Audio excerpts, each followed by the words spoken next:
Hi, എല്ലാവർക്കും തത്വ competitive exam കോർണറിൻ്റെ വീഡിയോയിലേക്ക് സ്വാഗതം. ഇന്ന് നമ്മൾ എടുക്കാൻ പോകുന്നത് PSC ബുള്ളറ്റിൻ കേന്ദ്രീകരിച്ചിട്ട് ഇന്ത്യൻ സംസ്ഥാനങ്ങളുടെ സവിശേഷതകൾ അല്ലെങ്കിൽ പല അപരനാമങ്ങൾ എന്നൊരു ടോപ്പിക്കാണ്. അപ്പം PSC ബുള്ളറ്റിൻ വഴി ആയതുകൊണ്ട് തന്നെ ഏറ്റവും ഇമ്പോർട്ടൻ്റ് ആയിട്ടുള്ള കുറേ പോയിന്റ്സ് ആണ് അവരിതിനകത്ത് കൊടുത്തിരിക്കുന്നത്. സവിശേഷതകൾ പഠിക്കാനാണെങ്കിൽ നമുക്ക് ഒത്തിരി ഉണ്ട് അല്ലേ? അപ്പം ഏറ്റവും ഇമ്പോർട്ടൻ്റ് തോന്നിയതായതുകൊണ്ടാണ് നിങ്ങളുമായിട്ട് ഇത് ഷെയർ ചെയ്യുന്നത്. അപ്പം നിങ്ങളിത് മറക്കാതെ നോട്ട് ചെയ്ത് വെക്കുക, എപ്പോഴും ഇതെടുത്ത് വെച്ച് വായിച്ച് നോക്കുക. അപ്പം നമുക്കങ്ങ് സ്റ്റാർട്ട് ചെയ്യാം. ആദ്യം പറയാൻ പോകുന്നത് ആന്ധ്രാപ്രദേശിനെ പറ്റിയിട്ടാണ്. ആന്ധ്രാപ്രദേശിൻ്റെ അപരനാമങ്ങൾ, അവിടുത്തെ വ്യക്തിത്വങ്ങൾ, അവരുടെ അപരനാമങ്ങൾ, പിന്നെ എന്തെങ്കിലും നദികളുണ്ടെങ്കിൽ അതിൻ്റെ പ്രത്യേകതകളൊക്കെയാണ് ഇവിടെ കൊടുത്തിരിക്കുന്നത്. അപ്പോൾ ഒന്നാമത്തെ പോയിന്റ് നോക്കിക്കോളൂ. ആധുനിക ആന്ധ്രയുടെ പിതാവ് എന്നറിയപ്പെടുന്നത് ആരാണ്? വീരേശലിംഗമാണ് ആധുനിക ആന്ധ്രയുടെ പിതാവ് എന്ന് അറിയപ്പെടുന്നത്. അത് മാത്രമല്ല, അദ്ദേഹം വേറൊരു പേരിൽ അറിയപ്പെടുന്നത് ദക്ഷിണേന്ത്യയിലെ വിദ്യാസാഗർ. എന്താണ്? ദക്ഷിണേന്ത്യയിലെ വിദ്യാസാഗർ എന്ന് അറിയപ്പെടുന്നതും ആര് തന്നെയാണ്? അദ്ദേഹം തന്നെ ആണ്. അപ്പം ആദ്യത്തെ പോയിന്റ് ആധുനിക ആന്ധ്രയുടെ പിതാവ്, രണ്ടാമത്തെ പോയിന്റ് ദക്ഷിണേന്ത്യയിലെ വിദ്യാസാഗർ. ഇനിയും ഒരു പേരിൽ കൂടി അദ്ദേഹം അറിയപ്പെടുന്നുണ്ട്, ആന്ധ്രയിലെ രാജാറാം മോഹൻ റോയ് എന്ന പേരിൽ അറിയപ്പെടുന്നതും ആര് തന്നെയാണ്? വീരേശലിംഗം. അപ്പോൾ 3 പോയിന്റ്സ് ആണ് വീരേശലിംഗത്തെ പറ്റിയിട്ട് നമ്മൾ പഠിച്ചത്. ഇനി അടുത്ത ക്വസ്റ്റ്യൻ നോക്കിക്കേ. ആന്ധ്രാഭോജ എന്നറിയപ്പെടുന്നത് നമ്മൾ മെഡീവൽ ഇന്ത്യൻ ഹിസ്റ്ററി വിജയനഗര സാമ്രാജ്യം പഠിച്ചപ്പോൾ പറഞ്ഞിട്ടുണ്ടായിരുന്നു. ആരാണ് ആന്ധ്രാഭോജ? കൃഷ്ണദേവരായരാണ് ആന്ധ്രാഭോജ എന്നറിയപ്പെടുന്നത്. ഏത് സാമ്രാജ്യത്തിലെ ആയിരുന്നു? വിജയനഗര സാമ്രാജ്യത്തിലെ തുളുവ വംശജനായ കൃഷ്ണദേവരായരാണ് ആന്ധ്രാഭോജ. അദ്ദേഹത്തിന്റെ മറ്റൊരു വിശേഷണമാണ് തെലുങ്കു പിതാമഹൻ. എന്താണ്? തെലുങ്കു പിതാമഹൻ എന്നും ആന്ധ്രാഭോജ എന്നും അറിയപ്പെടുന്നത് ആര് തന്നെ? കൃഷ്ണദേവരായരെ പറ്റിയിട്ടാണ്. നെക്സ്റ്റ് ക്വസ്റ്റ്യൻ നോക്കിക്കേ. വൃദ്ധഗംഗ എന്നറിയപ്പെടുന്നത് ഗോദാവരിയാണ്. എന്താണ്? വൃദ്ധഗംഗ ഗോദാവരിയാണ്. അപ്പൊ എന്താണ് വൃദ്ധഗംഗ എന്നറിയപ്പെടാൻ കാരണം? ഹിമാലയൻ നദിയായ ഗംഗയേക്കാൾ പഴക്കമുള്ളതിനാലാണ് എന്തറിയപ്പെടുന്നത്? ഗോദാവരി വൃദ്ധഗംഗ എന്നറിയപ്പെടുന്നത്. അപ്പം ദക്ഷിണഗംഗ ഏതാന്ന് ചോദിക്കാം. ആരാണ് ദക്ഷിണഗംഗ? കാവേരിയാണ് ദക്ഷിണഗംഗ, വൃദ്ധഗംഗ ഗോദാവരി. ഡീറ്റെയിലോ? അടുത്ത ക്വസ്റ്റ്യൻ നോക്കിക്കേ. സെക്കൻഡ് മദ്രാസ് എന്നറിയപ്പെടുന്നത് എന്താണ്? സെക്കൻഡ് മദ്രാസ് എന്നറിയപ്പെടുന്ന ആന്ധ്രാപ്രദേശിലെ തുറമുഖമാണ് കാക്കിനഡ. സെക്കൻഡ് മദ്രാസ് എന്നറിയപ്പെടുന്ന ആന്ധ്രാപ്രദേശിലെ തുറമുഖം കാക്കിനഡ. അടുത്ത ക്വസ്റ്റ്യൻ നോക്കിയേ. ആന്ധ്രാപ്രദേശിന്റെ വ്യാപാര തലസ്ഥാനമാണ് വിജയവാഡ. എന്താണ്? വിജയവാഡയാണ് ആന്ധ്രാപ്രദേശിന്റെ വ്യാപാര തലസ്ഥാനം എന്നറിയപ്പെടുന്നത്. അടുത്ത നെക്സ്റ്റ് ക്വസ്റ്റ്യൻ. ആന്ധ്രാപ്രദേശിന്റെ സാംസ്കാരിക തലസ്ഥാനമാണ് രാജമുദ്രി. അപ്പൊ 2 ക്വസ്റ്റ്യൻ നമ്മൾ പറഞ്ഞു. വ്യാപാര തലസ്ഥാനം വിജയവാഡയും സാംസ്കാരിക തലസ്ഥാനം രാജമുദ്രിയുമാണ്. ഇനി അടുത്ത ക്വസ്റ്റ്യൻ നോക്കിക്കേ. NTR എന്ന ചുരുക്കപ്പേരിൽ അറിയപ്പെട്ട NT രാമറാവുവിന്റെ പൂർണ്ണനാമമാണ് നന്ദമൂരി താരക രാമറാവു. എന്താണ്? NTR എന്ന ചുരുക്കപ്പേരിൽ അറിയപ്പെട്ട NT രാമറാവുവിന്റെ പൂർണ്ണനാമം നന്ദമുരി താരക രാമറാവു എന്നാണ്. പിടികിട്ടിയല്ലോ? അടുത്തത് ഇമ്പോർട്ടൻറ്റ് ക്വസ്റ്റ്യൻ ആണ്. ആന്ധ്ര കേസരി നമുക്കറിയാവുന്ന ക്വസ്റ്റ്യൻ ആയിരിക്കും പലർക്കും. എന്നറിയപ്പെട്ട നേതാവായിരുന്നു T പ്രകാശം. എന്താ? ആന്ധ്ര കേസരി T പ്രകാശം. അടുത്ത ക്വസ്റ്റ്യൻ. അമരജീവി എന്നറിയപ്പെടുന്ന നേതാവ് പോറ്റി ശ്രീരാമലു. അറിയാലോ പോറ്റി ശ്രീരാമലു ആരാണെന്ന്? അമരജീവി എന്നാണ് അദ്ദേഹത്തെ അറിയപ്പെടുന്ന മറ്റൊരു പേര്. Next question. കിഴക്കൻ തീരത്തെ ഗോവ, ഭാഗധേയത്തിന്റെ നഗരം അല്ലെങ്കിൽ സിറ്റി ഓഫ് ഡെസ്റ്റിനി എന്നീ അപരനാമങ്ങളിൽ അറിയപ്പെടുന്നത് ആന്ധ്രാപ്രദേശിലെ വിശാഖപട്ടണം. അപ്പൊ ഇതൊക്കെ നമുക്ക് ജോഗ്രഫി റിലേറ്റഡ് ആയിട്ട് ചോദിക്കാൻ പറ്റുന്ന ക്വസ്റ്റ്യൻസ് ആണ്. കിഴക്കൻ തീരത്തെ ഗോവ, ഭാഗധേയത്തിന്റെ നഗരം അല്ലെങ്കിൽ സിറ്റി ഓഫ് ഡെസ്റ്റിനി എന്ന അപരനാമത്തിൽ അറിയപ്പെടുന്നത് വിശാഖപട്ടണമാണ്. അപ്പൊ അത്രയും പിടികിട്ടിയല്ലോ. നമ്മൾ ഇത്രയും നേരം പറഞ്ഞത് ആധുനിക ആന്ധ്രയുടെ പിതാവ്, ദക്ഷിണേന്ത്യയിലെ വിദ്യാസാഗർ, ആന്ധ്രയിലെ രാജാറാം മോഹൻ റോയ് ആരാണ്? വീരേശലിംഗം. ആന്ധ്രാഭോജ തെലുങ്കു പിതാമഹൻ ആരാണ്? കൃഷ്ണദേവരായരാണ്. നെക്സ്റ്റ് എന്താ പറഞ്ഞത്? വൃദ്ധഗംഗ ഗോദാവരിയും ദക്ഷിണഗംഗ കാവേരിയുമാണ്. സെക്കൻഡ് മദ്രാസ് എന്നറിയപ്പെടുന്നത് ആന്ധ്രാപ്രദേശിലെ കാക്കിനഡ. ആന്ധ്രാപ്രദേശിന്റെ വ്യാപാര തലസ്ഥാനം വിജയവാഡയും സാംസ്കാരിക തലസ്ഥാനം രാജമുദ്രിയുമാണ്.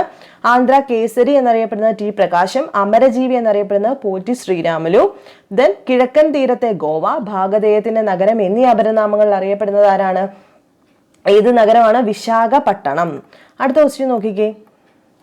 ഇന്ത്യൻ തുറമുഖങ്ങൾക്കിടയിലെ തിളക്കമുള്ള രത്നം എന്നറിയപ്പെടുന്ന വിശാഖപട്ടണം ഡോൾഫിനൻസ് നോസ് എന്ന കുന്നുകൊണ്ട് സംരക്ഷിക്കപ്പെടുന്നു. ചോദിക്കാം, എന്താണ് ഡോൾഫിൻസ് നോസ് എന്ന കുന്ന് കാണപ്പെടുന്നത് എവിടെയാണ്? വിശാഖപട്ടണത്തിലാണ്. അപ്പം വിശാഖപട്ടണത്തിന്റെ ഒരു അപരനാമം അല്ലെങ്കിൽ വിശേഷണമാണ് ഇന്ത്യൻ തുറമുഖങ്ങൾക്കിടയിലെ തിളക്കമുള്ള രത്നം. എന്താണ്? ഇന്ത്യൻ തുറമുഖങ്ങൾക്കിടയിലെ തിളക്കമുള്ള രത്നം എന്നറിയപ്പെടുന്ന വിശാഖപട്ടണം എന്ത് കുന്ന് കാണപ്പെടുന്നു? അവിടെ ഡോൾഫിൻസ് നോസ് എന്ന് പറയുന്ന കുന്നുകൊണ്ട് സംരക്ഷിക്കപ്പെടുന്നു. പിടികിട്ടിയല്ലോ. അടുത്ത ക്വസ്റ്റ്യൻ നോക്കിക്കേ.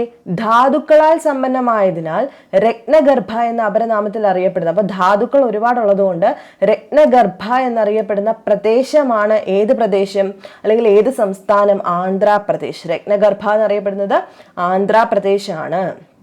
അടുത്ത് നോക്കിയേ. കിഴക്കിന്റെ ഇറ്റാലിയൻ എന്ന ഇംഗ്ലീഷ് വംശജനും തെലുങ്കു സാഹിത്യകാരനുമായ ചാൾസ് ഫിലിപ്പ് ബ്രൗൺ വിശേഷിപ്പിച്ച ഭാഷയാണ് ഏത്? തെലുങ്കു ഭാഷ.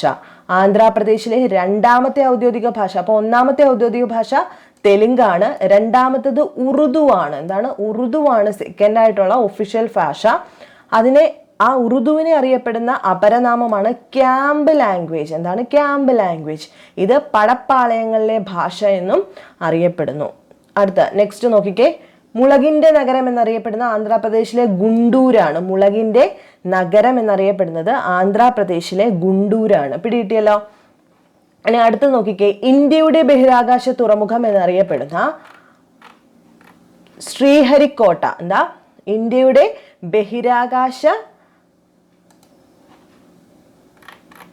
ബഹിരാകാശ കോട്ട എന്നറിയപ്പെടുന്നത് ശ്രീഹരിക്കോട്ടയാണ്. അതും എവിടെ തന്നെയാണ്? ആന്ധ്രാപ്രദേശാണ്. അപ്പൊ ആന്ധ്രാപ്രദേശ് നമ്മൾ ഇമ്പോർട്ടൻ്റ് ആയിട്ടുള്ളത് നമ്മുടെ PSC ബുള്ളറ്റിൻ കവർ ചെയ്ത് കഴിഞ്ഞു. നെക്സ്റ്റ് സംസ്ഥാനമാണ് അരുണാചൽ പ്രദേശ്. ആരാണ്? അരുണാചൽ പ്രദേശാണ്. നോക്കിക്കോളൂ. ഇന്ത്യയിലെ ചുവന്ന നദി എന്നറിയപ്പെടുന്നത് അറിയാം, ബ്രഹ്മപുത്രയാണ് ചുവന്ന നദി എന്നറിയപ്പെടുന്നത്. അപ്പം ചുവന്ന നദി അഥവാ ബ്രഹ്മപുത്ര ഒഴുകുന്ന സംസ്ഥാനം അരുണാചൽ പ്രദേശാണ് ആദ്യം പ്രവേശിക്കുന്നത് അല്ലെ. അരുണാചൽ പ്രദേശിലോട്ടാണ് ആദ്യം ബ്രഹ്മപുത്ര പ്രവേശിക്കുന്നത്. ചുവന്ന നദി എന്നാണ് അറിയപ്പെടുന്നത്. ദെൻ രക്തത്തിന്റെ നദി അല്ലെങ്കിൽ റിവർ ഓഫ് ബ്ലഡ് എന്നറിയപ്പെടുന്നത് ബ്രഹ്മപുത്രയുടെ പോഷക നദിയായ ലോഹിത്താണ്. അപ്പൊ ലോഹിത് ആരുടെ പോഷക നദി? ബ്രഹ്മപുത്രയുടെ പോഷക നദിയാണ് ആര്? ലോഹിത് എന്നറിയപ്പെടുന്നത്. അരുണാചൽ പ്രദേശിന്റെ പഴയ പേരാണ് നോർത്ത് ഈസ്റ്റ് ഫ്രോണ്ടിയർ ഏജൻസി. നമ്മൾ ഹിസ്റ്ററി ഒക്കെ പഠിക്കുമ്പം നോർത്ത് ഈസ്റ്റ് ഫ്രോണ്ടിയർ എന്ന് പറയാറുണ്ട്. അതാരാണ്? അരുണാചൽ പ്രദേശിന്റെ പഴയ പേരാണ് നേഫ അല്ലെങ്കിൽ നോർത്ത് ഈസ്റ്റ് ഫ്രോണ്ടിയർ ഏജൻസി. അടുത്ത ക്വസ്റ്റ്യൻ നോക്കിയേ. ഇന്ത്യയിൽ ഉദയസൂര്യന്റെ നാട് എന്നറിയപ്പെടുന്നത് അരുണാചൽ പ്രദേശാണ്. കാരണം എന്താ? ആദ്യം സൂര്യൻ ഉദിക്കുന്നത് അരുണാചൽ പ്രദേശിലാണ്. ഇനി ലോകത്തിലെ ഉദയസൂര്യന്റെ നാടാണ് ജപ്പാൻ അല്ലെ. ലോകത്തിലെ ഉദയസൂര്യന്റെ നാട് ജപ്പാനും ഇന്ത്യയിലെ ഉദയസൂര്യന്റെ നാട് അരുണാചൽ പ്രദേശുമാണ്. പിടികിട്ടിയല്ലോ. ബാക്കി നോക്കിക്കോളൂ. ഇനി നമ്മൾ നെക്സ്റ്റ് പറയാൻ പോകുന്ന സംസ്ഥാനമാണ് അസം. എന്താണ്? അസമാണ്. നോക്കിക്കോ. First question. അസമിന്റെ സാംസ്കാരിക തലസ്ഥാനം നോളജ് സിറ്റി ഓഫ് അസം എന്നീ അപരനാമങ്ങൾ സ്വന്തമായ നഗരമാണ് ജോർഹത്ത്. അപ്പൊ ജോർഹത്ത് എന്താണ്? നോളജ് സിറ്റി, അതുപോലെ നോളജ് സിറ്റി ഓഫ് അസം എന്നീ അപരനാമങ്ങൾ സ്വന്തമായ നഗരമാണ് ജോർഹത്ത്. സാംസ്കാരിക തലസ്ഥാനം knowledge city of Assam Jorhat ആണ്. ഇനി ബ്രഹ്മപുത്ര നദിയാണ് അസമിന്റെ ദുഃഖം എന്നറിയപ്പെടുന്നത്. അപ്പൊ ബ്രഹ്മപുത്ര നദി അരുണാചൽ പ്രദേശിൽ കൂടെ ഒഴുകുന്നുണ്ട്, ആസാമിൽ കൂടെ ഒഴുകുന്നുണ്ട് അല്ലെ. ബ്രഹ്മപുത്ര നദിയാണ് ആസാമിന്റെ ദുഃഖം അല്ലെങ്കിൽ അസമിന്റെ ദുഃഖം എന്നറിയപ്പെടുന്നത് ബ്രഹ്മപുത്ര നദിയാണ്. വെള്ളപ്പൊക്കം ഉണ്ടാകുന്നത് അല്ലെ എല്ലാ വർഷവും. അടുത്ത ക്വസ്റ്റ്യൻ. വടക്കു കിഴക്കൻ ഇന്ത്യയുടെ കവാടം എന്നറിയപ്പെടുന്ന നഗരമാണ് ഗുവാഹത്തി. വടക്കു കിഴക്കൻ ഇന്ത്യയുടെ കവാടം എന്നറിയപ്പെടുന്നത് ഗുവാഹത്തിയാണ്. ഗുവാഹത്തിയുടെ പ്രാചീന നാമം പ്രാഗ് ജ്യോതിഷ്പൂർ. എന്താണ്? പ്രാഗ് ജ്യോതിഷ്പൂർ എന്നാണ് ഗുവാഹത്തിയുടെ പ്രാചീന നാമം. ചോദിച്ചിട്ടുണ്ട്. അടുത്തത് സിറ്റി ഓഫ് ബ്ലഡ് എന്ന പേരിന് അർത്ഥമുള്ള നഗരമാണ് തേസ്പൂർ. ഈ തേസ്പൂറും നമ്മുടെ ഗുവാഹത്തിയും എല്ലാം എവിടെയാണ്? ആസാമിലാണ്. അപ്പൊ ഗുവാഹത്തിയുടെ പ്രാചീന നാമം പ്രാഗ് ജ്യോതിഷ്പൂർ, സിറ്റി ഓഫ് ബ്ലഡ് എന്ന പേരിന് അർത്ഥമുള്ള നഗരം തേസ്പൂർ ആണ് അല്ലെ. അടുത്തത് പുരാണങ്ങളിൽ ലൗഹിത്യ എന്ന് പറയുന്ന നദിയാണ് ബ്രഹ്മപുത്ര നദി. ലൗഹിത്യ എന്ന് പുരാണങ്ങളിൽ പരാമർശിക്കുന്ന നദി ബ്രഹ്മപുത്രയാണ്. അടുത്ത ക്വസ്റ്റ്യൻ ചോദിച്ചു കണ്ടിട്ടുള്ളതാണ് ടീ സിറ്റി ഓഫ് ഇന്ത്യ. എന്താണ് ടീ സിറ്റി ഓഫ് ഇന്ത്യ എന്നറിയപ്പെടുന്നത്? ദിബ്രൂഗഡ് ആണ്. എന്താണ്? ദിബ്രൂഗഡ് ആണ് ടീ സിറ്റി ഓഫ് ഇന്ത്യ എന്നറിയപ്പെടുന്നത്. അതും എവിടെ തന്നെ? ആസാമിൽ തന്നെയാണ്. അടുത്തത് ബ്രഹ്മപുത്രയുടെ പാട്ടുകാരൻ, എല്ലാവർക്കും അറിയാം, ഭൂപൻ ഹസാരികയാണ് ബ്രഹ്മപുത്രയുടെ പാട്ടുകാരൻ എന്ന് അറിയപ്പെടുന്നത്. നെക്സ്റ്റ്, പൊതുവെ കലുഷിതമായ അന്തരീക്ഷമുള്ള വടക്കുകിഴക്കൻ മേഖലയെ രാഷ്ട്രീയ സൗകര്യം പുലർത്തുന്നതിനാൽ സമാധാനത്തിന്റെ ദ്വീപ് എന്ന് ഇന്ദിരാഗാന്ധി വിശേഷിപ്പിച്ച അസമിലെ നഗരമാണ് സിൽച്ചാർ. എന്താ? സിൽച്ചാർ. പൊതുവെ അവിടെ എപ്പോഴും അടിയും വഴക്കും ഒക്കെയാണ്, എന്നിട്ടും അവിടെ സമാധാനത്തിന്റെ ദ്വീപ് എന്ന് ഇന്ദിരാഗാന്ധി വിശേഷിപ്പിച്ച സ്ഥലം അഥവാ അസമിന്റെ നഗരം സിൽച്ചാർ ആണ്. ബറാക് നദിയുടെ തീരത്താണ് എന്ത് സ്ഥിതി ചെയ്യുന്നത്? സിൽച്ചാർ സ്ഥിതി ചെയ്യുന്നത് അല്ലെ. അപ്പം അസമിന്റെ രണ്ടാമത്തെ വലിയ നഗരം, ബറാക് നദിയുടെ തീരത്ത് സ്ഥിതി ചെയ്യുന്ന അസമിലെ നഗരം, പിന്നെ ഇന്ദിരാഗാന്ധി സമാധാനത്തിന്റെ ദ്വീപ് എന്ന് വിശേഷിപ്പിച്ചതും സിൽച്ചാർ നഗരത്തെ തന്നെയാണ്. പിടികിട്ടിയല്ലോ. നെക്സ്റ്റ് നോക്കിക്കേ, വടക്കു കിഴക്കൻ ഇന്ത്യയെ സപ്ത സോദരിമാരുടെ നാട്, ലാൻഡ് ഓഫ് സെവൻ സിസ്റ്റേഴ്സ് എന്നറിയപ്പെടുന്ന ആ ഒരു ഇന്ത്യയുടെ വടക്കു കിഴക്കൻ ഭാഗമുണ്ടല്ലോ, അന്ന് ആദ്യമായി വിശേഷിപ്പിച്ചത് ജ്യോതി പ്രസാദ് സൈക്കിയ എന്ന ത്രിപുര സ്വദേശിയായ പത്രപ്രവർത്തകനാണ് 1972. എന്താണ്? ലാൻഡ് ഓഫ് സെവൻ സിസ്റ്റേഴ്സ് എന്ന് വിശേഷിപ്പിച്ചത്. പിടികിട്ടിയല്ലോ. അസമിന്റെ മാഞ്ചസ്റ്റർ, എന്താ? അസമിലെ മാഞ്ചസ്റ്റർ എന്നറിയപ്പെടുന്നത് സുയാൽകുച്ചിയാണ്. സുയാൽകുച്ചിയാണ് അസമിന്റെ മാഞ്ചസ്റ്റർ എന്ന് അറിയപ്പെടുന്നത്. അപ്പൊ ഇത്രയുമാണ് നമ്മുടെ ആസാമിനെ പറ്റിയിട്ടുള്ള ഫേമസ് ആയിട്ടുള്ള PSC ബുള്ളറ്റിൻ കൊടുത്തിരിക്കുന്നത്. അപരനാമങ്ങളാണ്.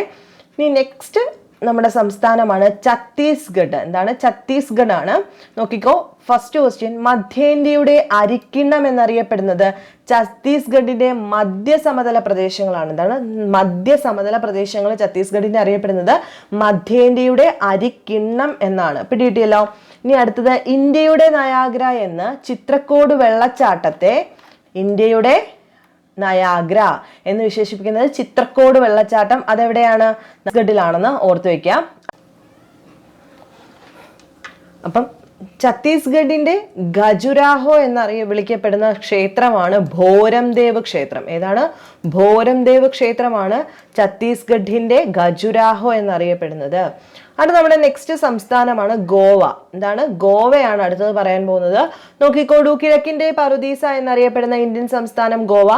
ഗോവയുടെ ഭരണ തലസ്ഥാനമാണ് പനാജി. എന്താണ്? പനാജിയാണ് ഗോവയുടെ ഭരണ തലസ്ഥാനം. ഗോവയുടെ വാണിജ്യ തലസ്ഥാനം മാർഗവോ ആണ്.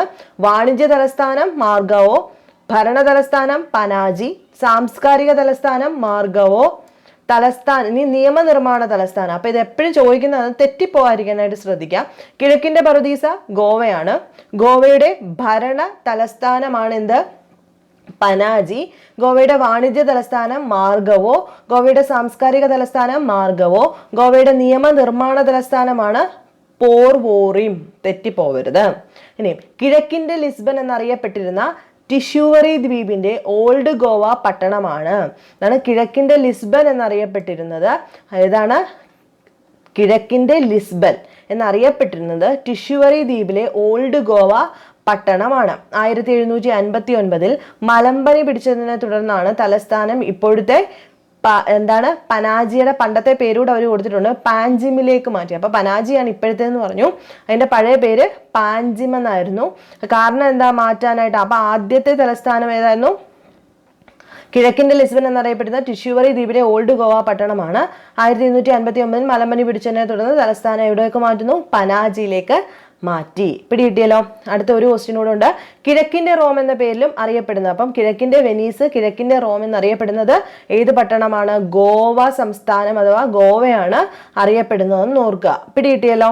ലാസ്റ്റ് ഗുജറാത്തും കൂടെ നോക്കിയിട്ട് നിർത്താം. ഗുജറാത്ത് ശ്രദ്ധിച്ചോളൂ, അഹമ്മദാബാദ് ആണ് ഗുജറാത്തിലെ സ്ഥലമാണ് അല്ലെ, പട്ടണമാണ്. അഹമ്മദാബാദിന്റെ പഴയ പേര് കർണാവതി എന്നാണ്. എന്താണ്? കർണാവതി എന്നറിയപ്പെടുന്ന പട്ടണമാണ് അഹമ്മദാബാദ്. പഴയ പേരായിരുന്നു കർണാവതി. ഇന്ത്യയിലെ വജ്ര നഗരം എന്നറിയപ്പെടുന്ന സൂററ്റിലാണ് ലോകത്തെ 70% രത്നങ്ങൾ മുറിക്കുകയും പോളിഷ് ചെയ്യുകയും ചെയ്യുന്നത്. പിടികിട്ടിയല്ലോ. ഇന്ത്യയുടെ എംബ്രോയിഡറി തലസ്ഥാനം എന്നറിയപ്പെടുന്നത് സൂറത്തിന്റെ പഴയ പേരാണ്. അതായത് എംബ്രോയിഡറി തലസ്ഥാനം ഇന്ത്യയുടെ ഏതാണ്? അപ്പം സൂററ്റ് ആണ്. സൂറത്തിന്റെ പഴയ പേരാണ് സൂര്യപൂർ. എന്താ? സൂര്യപൂർ എന്നറിയപ്പെടുന്നു. എംബ്രോയിഡറി തലസ്ഥാനമാണ്. പിന്നെ വജ്ര നഗരമാണ് ആര്? സൂററ്റ്. സൂററ്റ് എവിടെയാണ്? ഗുജറാത്തിലാണ്. അടുത്തത് പോർവിമാനങ്ങളുടെ Mecca, Mecca of fighter planes എന്നറിയപ്പെടുന്നത് ജാംനഗർ ആണ്. പോർവിമാനങ്ങളുടെ മെക്ക എന്നറിയപ്പെടുന്നത് ജാംനഗർ ആണ്. കപ്പലുകളുടെ ശ്മശാനം എന്നറിയപ്പെടുന്നത് അലാങ് ആണ്. അലാങ് ആണ് കപ്പലുകളുടെ ശ്മശാനം എന്ന് അറിയപ്പെടുന്നത്. ഗുജറാത്തിന്റെ വാണിജ്യ തലസ്ഥാനം എന്നറിയപ്പെടുന്ന അഹമ്മദാബാദ് ടെക്സ്റ്റ് മില്ലുകൾക്ക്. അപ്പം വാണിജ്യ തലസ്ഥാനം ഏതാണ്? അഹമ്മദാബാദ് ആണ് അല്ലെ. അവിടെ എന്താണ്? ടെക്സ്റ്റൈൽ മില്ലുകൾ പ്രസിദ്ധമാണ്. അപ്പൊ തെറ്റിപ്പോയത്. എംബ്രോയിഡറി തലസ്ഥാനം ഏതാണ്? സൂററ്റ്. വാണിജ്യ തലസ്ഥാനം അഹമ്മദാബാദ് ആണ് അല്ലെ. അപ്പം ഇംഗ്ലണ്ടിലെ മാഞ്ചസ്റ്ററുകളുമായി താരതമ്യപ്പെടുത്തുന്ന ഗുജറാത്തിന്റെ നഗരമാണ് അഹമ്മദാബാദ്. ഒന്നുകൂടെ ഓർക്കുക. അടുത്ത നോക്കിക്കേ, ഡെനിം സിറ്റി ഓഫ് ഇന്ത്യ എന്നറിയപ്പെടുന്നത് അഹമ്മദാബാദ്. അപ്പൊ അഹമ്മദാബാദിന് കുറേ വിശേഷണങ്ങളുണ്ട് അല്ലെ. Denim city of India. ഗുജറാത്തിന്റെ സാംസ്കാരിക തലസ്ഥാനം എന്നറിയപ്പെടുന്നത് വഡോദരയാണ്. വഡോദര. വഡോദരയുടെ പഴയ പേര് ബറോഡ. നമ്മുടെ ബാങ്ക് ഓഫ് ബറോഡ ഒക്കെ ഇല്ലേ. അപ്പൊ ബറോഡ ആരുടെ പഴയ പേരാണ്? വഡോദരയുടെയാണ്. സാംസ്കാരിക തലസ്ഥാനമാണ് ഗുജറാത്തിന്റെ. ഇന്ത്യയുടെ ക്ഷീര തലസ്ഥാനം എന്നറിയപ്പെടുന്നത് ഏതാണ്? ആനന്ദാണ് അല്ലെ. ഇന്ത്യയുടെ ക്ഷീര തലസ്ഥാനം. ജുവൽ സിറ്റി എന്നറിയപ്പെടുന്നതും സൂററ്റ്. അപ്പൊ സൂററ്റും അഹമ്മദാബാദും കുറച്ചേറെ പറഞ്ഞിട്ടുണ്ട് അല്ലേ. അപ്പൊ അത് രണ്ടും വിട്ടുപോകാതിരിക്കാനായിട്ട് ശ്രദ്ധിക്കുക. അപ്പോൾ ഈ ഒരു ക്ലാസ്സിൽ നമ്മൾ ഇത്രയും കാര്യങ്ങൾ ഉൾപ്പെടുത്തുന്നുള്ളൂ. ഇത്രയും പോയിന്റ്സ് നിങ്ങൾ എഴുതി വെക്കുക. ഉറപ്പായിട്ടും ഇതിനകത്ത് എപ്പോഴും ചോദിച്ച് കാണാറുണ്ട്. PSC ബുള്ളറ്റിനും കൂടെ ആണെന്ന് ഓർക്കുക. അപ്പോൾ നെക്സ്റ്റ് ക്ലാസ്സിൽ കാണുന്നിടം വരെ ബൈ. നിങ്ങൾക്ക് ചാനൽ ഇഷ്ടമാണെന്നുണ്ടെങ്കിൽ നിങ്ങൾ ലൈക്ക് ചെയ്യുക, ഷെയർ ചെയ്യുക, സബ്സ്ക്രൈബ് ചെയ്യുക. അപ്പം അടുത്ത വീഡിയോയിൽ കാണാം. ബൈ.